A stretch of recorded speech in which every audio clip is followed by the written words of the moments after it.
So, a guy teaches another guy how to fight with practice swords. The younger guy's name is...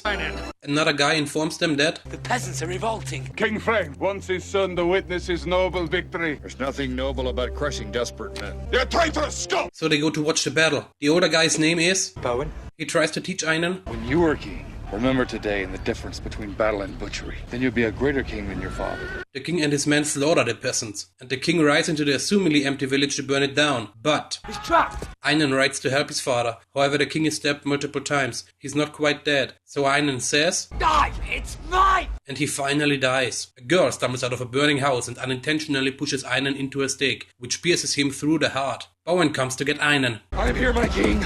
And gets him back to the castle to receive medical attention. We meet Einan's mother. Queen Aislinn. Bowen thinks. He's beyond all help. But Queen Aislinn replies. Not all. They take Einan to a dragon, to whom he has too. Swear that your father's bloodlust and tyranny died with him. Swear that you will live and rule with mercy. Come to me and learn the one's ways. Now swear! I swear. So he gets half of the dragon's heart and survives. Bowen gratefully vows. Call when you need of me. Ask what you will of me. My sword, my service are yours.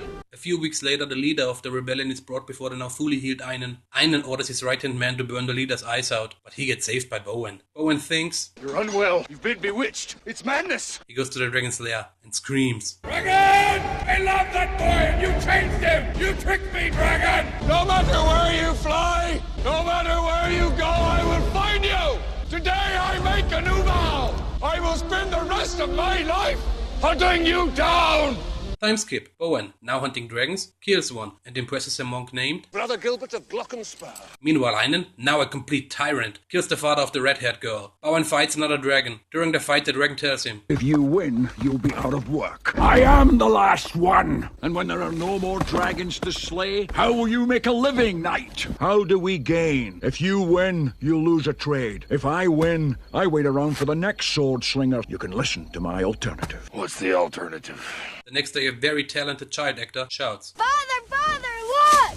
and Bowen and the dragon defraud the village out of their money. At the castle, the red-haired girl tries to avenge her father by killing Einan, but fails. Einan tells her, I remember you now. You gave me this scar. but doesn't kill her, because she's kind of hot. I'll give you everything. But surprisingly, she's still not in love with him. Later that night, she escapes, with the help of Queen Aislinn. Meanwhile, Bowen thinks of a name for the dragon. Draco. The next day, the red-haired girl attempts to persuade the people in her village to rebel against Einan, but they are too afraid. While they throw garbage at her, Draco and Bowen attack the village in hopes of getting their money. But they don't have any, so they decide to sacrifice the girl instead. Draco takes her away, and after meeting up again, he tells Bowen that the girl's name is Kara. Draco hides because Einan shows up to get Kara back. Bowen fights Einan. During the fight, they have an extremely intense conversation. They were your belief!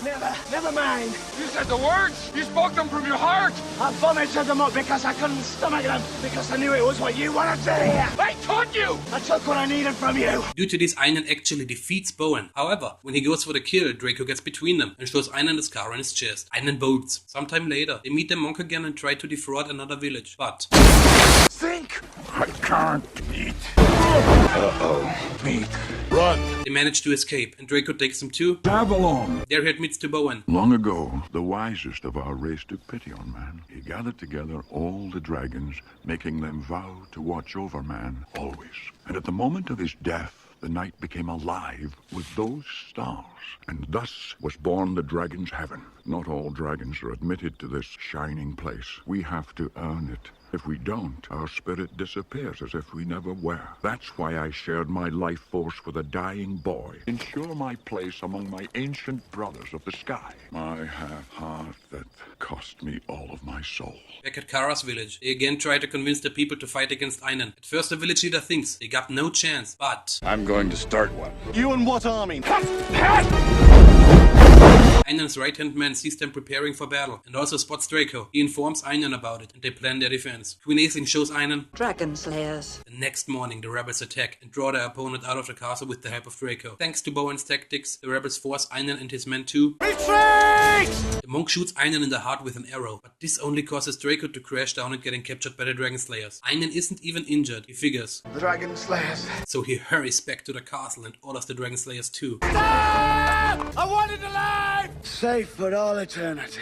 Bowen and the rebels decide to go and rescue Draco. At night, Queen Aisling comes to Draco and they talk. You know why I've come. In giving my heart, I've taken on every poison stirring in his evil breast. Even the pain of his death must be mine. Let us end it. She intends to kill him. However, I know why you brought me the Dragon Slayers. You wanted them to kill him because you wanted me dead. I wanted to correct a mistake made years ago when I saved a creature not worth saving. How unmotherly of you. so Einan kills her. The rebels invade the castle. Bowen fights a now seemingly invincible Einan. Kara kills Einan's right-hand man. Bowen and Einan get separated, so Bowen goes to free Draco, but Draco explains to him, "It's you that has to do it. As the heart binds Einan to me in life, it binds us in death. In my half beats the life source. For Einan to die, I must die. Once you swore your sword and service were mine, to call when I had need of you, to ask what I would of you. I hold you to your vow, knight. Strike, please!" After intense deliberation, Bowen kills Draco, which also kills Einan, and Draco gets sent into Dragon Heaven. And in the days following Draco's sacrifice, Bowen and Kara led the people in a time of justice and brotherhood. As I remember it now, those were golden years, warmed by an unworldly light. And when things became the most difficult, Draco's star shone more brightly for all of us who knew where to look. The end.